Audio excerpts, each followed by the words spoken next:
Hi, today I would like to tell you about payout policy or the dividend policy. So basically, the definition of dividend policy is basically the decision of the company whether to give cash to the shareholder, how much how much cash should be given to the shareholder, and by what mean they should give cash to the shareholder. So basically, there are two ways that the company can give dividend. Is firstly by cash and secondly by share repurchase.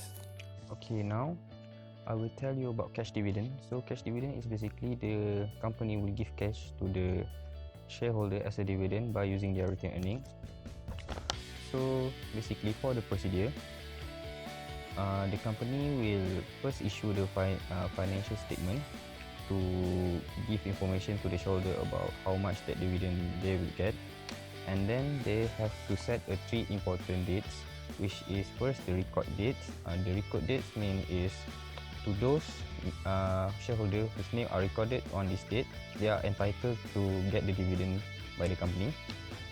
And then the next date is the ex-dividend date. So basically ex-dividend date is 2 day prior working days before the record date. So basically if a shareholder buy a share during this date, they are not eligible to get the dividend.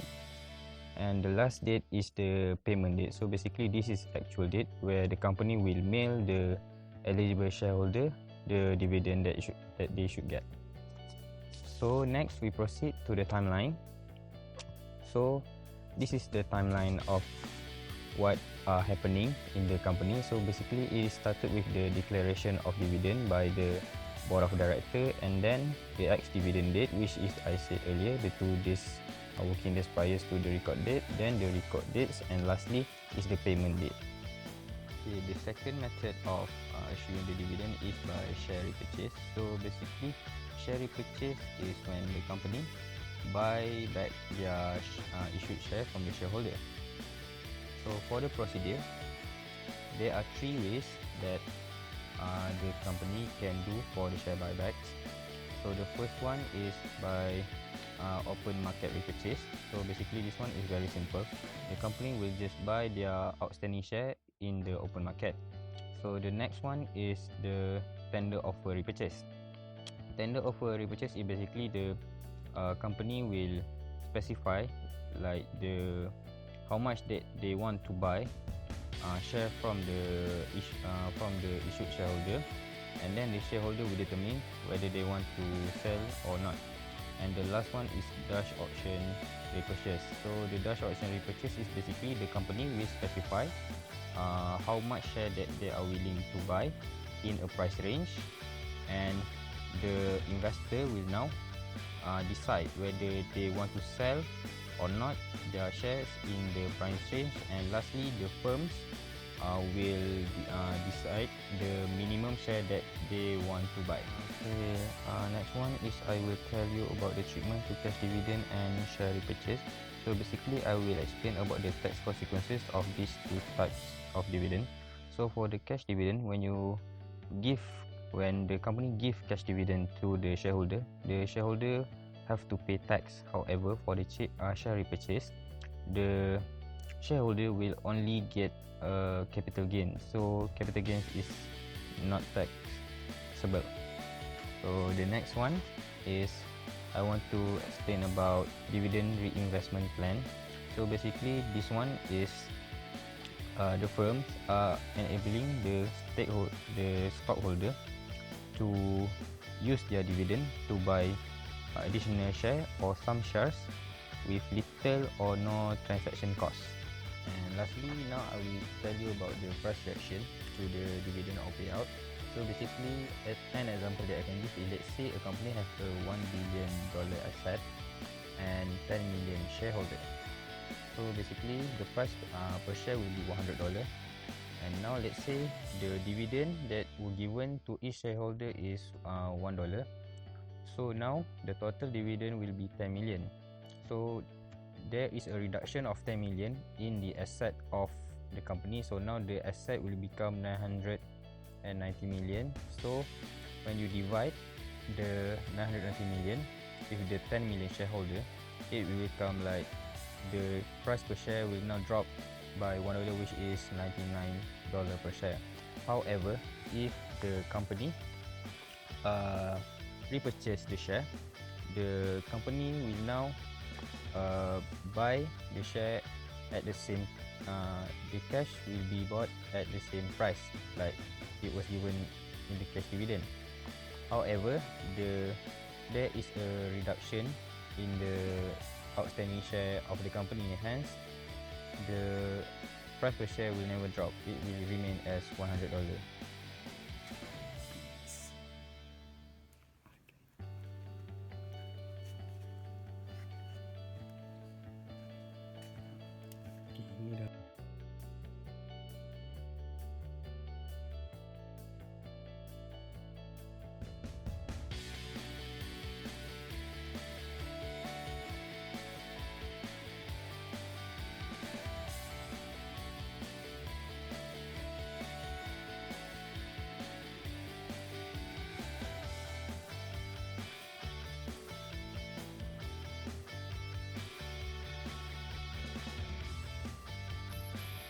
Oh, hi. Today I will explain to you guys about the relevance of payout policy. So the main question that needs to be addressed is whether the payout policy really affect the firm's value. So let's go through a few theory that may explain this question. The first one is the residual theory of dividend. This theory suggests that the dividend should be viewed as residual, in which the dividend amount should be the last amount after all the alternatives of investment has been undertaken. So this theory suggests that the payout policy doesn't affect the firm's value. So moving to the second theory, which is the dividend irrelevance theory. So according to the Miller and Modigliani, the firm's value is only determined by the earning power and investment rate. So in the perfect world with certainty and no market imperfections, the dividend payout policy is not affecting the firm's value. But in the real world, the dividend itself is taxed higher than the capital gain. So it will be a cumulative effect in which the payout policy is only attracting the different investors, not really affecting the firm's value. So if the firm changes its dividend payout policy, the main difference is not in the firm's value but only in the type of the investor. So the last theory that tries to explain this is the dividend relevance theory. According to the Gordon and Miller, there is a direct relationship between the payout policy and the firm's value. So they explain in 3 points, which is the first one is the bird in the hand argument. In this argument, they said that investors view the dividend they expect now as less risky than the dividend paid in the future. The second one is the informational content. The firms that pay the dividend give the signals to the investors that they are going to get a higher future earning. And the last one is the agency cost. The manager that gives dividend, it tells the investors that the managers are not wasting and misusing their money. So that's all for this part. Moving to the second part. So moving to the next part. Basically, there are a few factors that help the company to decide on their dividend policy. The first one is legal concern. It's a prohibition on the firm to pay out cash dividend any portion from its legal capital in which the par value of their ordinary share. The second one is contractual concern. Is a prohibition stipulated by the creditors in their loan agreement that prohibit the firms from giving out cash dividend until they achieve certain level of earnings. Both legal and contractual constraint is to provide a sufficient equity for the firms to meet the creditors' claims. And the next factor is the growth prospect. Usually, the firm that is growing, they will need more money to finance their project. So they will not issue dividend. This in contrast with the stable company that can give dividend as they are relatively stable and can achieve a certain level of earnings. The next one is the shareholders consideration, in which that this include their tax status and then their potential expected investment opportunities external of the firm. And the last one is the market consideration, in which the catering theory. This means that the firm will cater to the preference of the shareholders, whether the shareholders want the dividend or not. Okay, so moving to the next part, I will be explaining about the different type of dividend policies. So the first one is the constant payout ratio dividend policy. Using this policy, the firm will give a certain percentage of its earning as the dividend. So if the earnings decrease, the dividend will also decrease. The second type of dividend policy is the regular dividend policy. the firms will give a fixed amount of dividend every year. So in the case if the earning is increased significantly from usual, the dividend will also increase. The last type of policy is the low regular and extra dividend policy.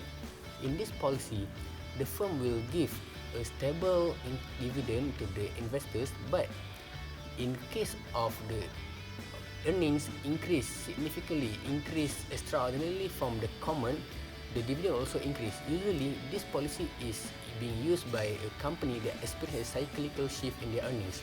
So next, I will explain to you guys about the different forms, the other form of dividend. Apart from the cash dividend, we also have two other dividend in which the first one is the stock dividend and the stock split. Stock dividend is the dividend is being distributed to the investors in the form of the stocks. So basically there is no cash, no real cash distributed to the investors. As an effect, the price of the share will decrease and the existing shareholder will get a new share. Second is the stock split. Even though it is not regarded as the dividend, but stock split also have the same impact as the stock dividend. So the first one is the share price will decrease and the existing shareholders will get a higher amount of shares.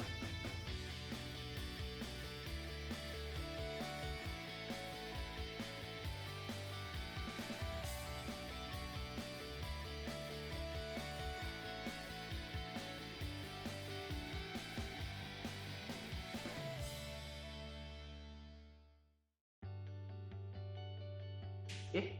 Hi guys. You want to hear a story? Let's talk about cost of capital.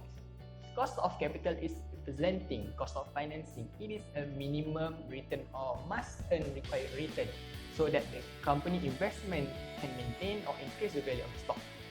For your information, this calculation is important for the company due to certain reasons.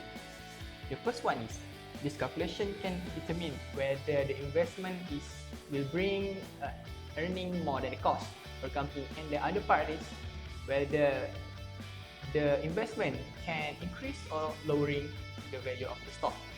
So in general, there are three types of long-term financing. First one is long-term debt. The second one is preferred share, and the last one is common stock. So let's start with the first one, long-term debt. Long-term debt is any form of financing that long-term borrowing that the nature is long-term borrowing. For instance, debenture, bond, and bank loan. So to calculate long-term debt, we can use this kind of formula: par value minus net proceed over years plus with the interest, and then that amount will be divided with the par value plus the net proceed over 2. But if you think this formula quite complicated and hard, you can simply use the financial calculator. You put years, future value, present value, and then you will get interest. That interest will be considered as cost of long-term debt. But however, since interest of long-term debt is considered as tax deductible, so we need to find the cost of long-term debt after tax. The formula is simple: 1 minus tax, and then will be multiplied with the cost of long-term debt, and then we'll get the cost of long-term debt after tax. So that proceeds to the second instrument, which is preferred stock. This is an equity instrument. For your information, normally the one who hold this kind of share will get a fixed amount of dividend. In terms of the allocation of the money, they will get earlier than the ordinary share. So to calculate the cost of preferred share, we simply put it in this formula: the dividend of the preferred share divided with the net proceed. So we will get the cost of preferred share. I think that's all from me. Ciao.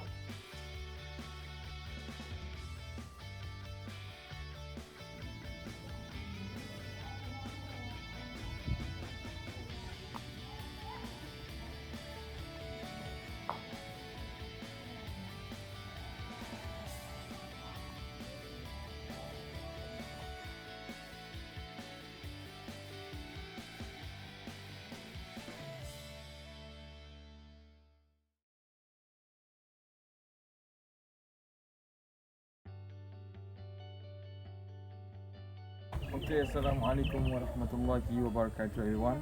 So Alhamdulillah, now I'm at the Plaza Garuda, as you can see here. So inshallah on this trip I will explain to you about what are the types of common stock, okay, under the cost of capital. So in this video I will explain to you all the overview of the what types of common stock, which is capital pricing, constant growth model, and also the wastage average cost of capital, which is WACC. Okay, let's go.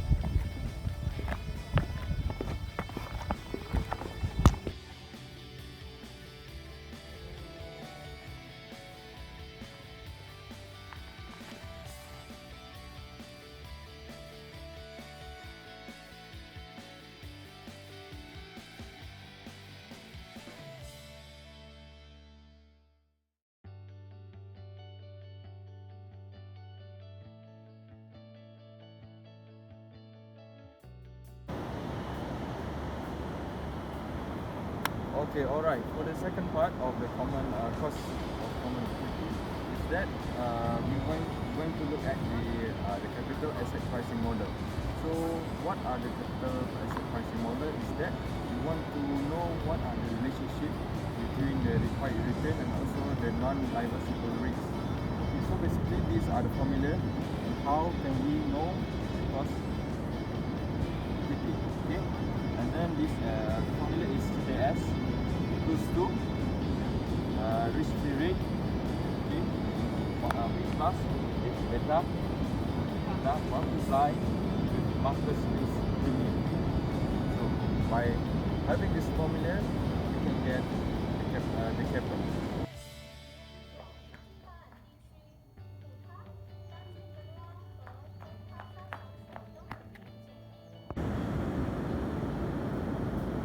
Alright, okay, under the common stock, basically we have two types of different ways of to calculate the cost of equity. So as you all know, basically we have the first one is constant growth model valuation, and then the second part is the capital asset pricing model. So for the first one, constant growth rate model is where you look at how the dividend has been paid constantly at the same rate. Okay, so like I have mentioned in the transition just now, how is the formula is where the formula is the KS equals to D divided by PO plus G.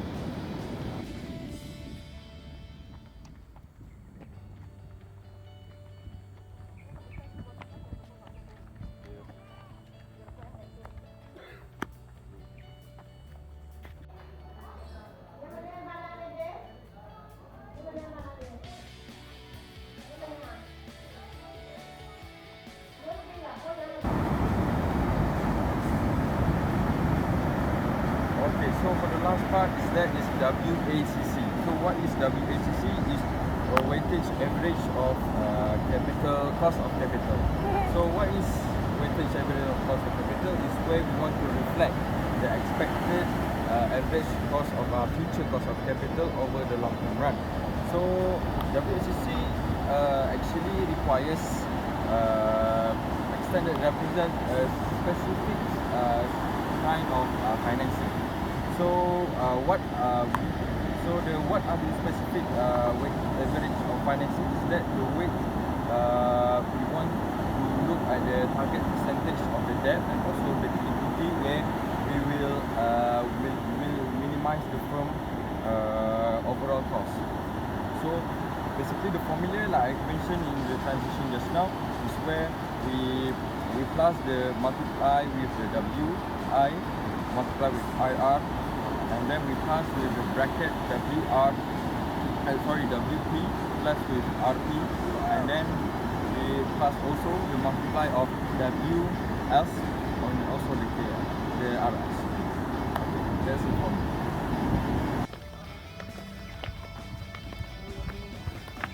Okay guys, thank you for listening.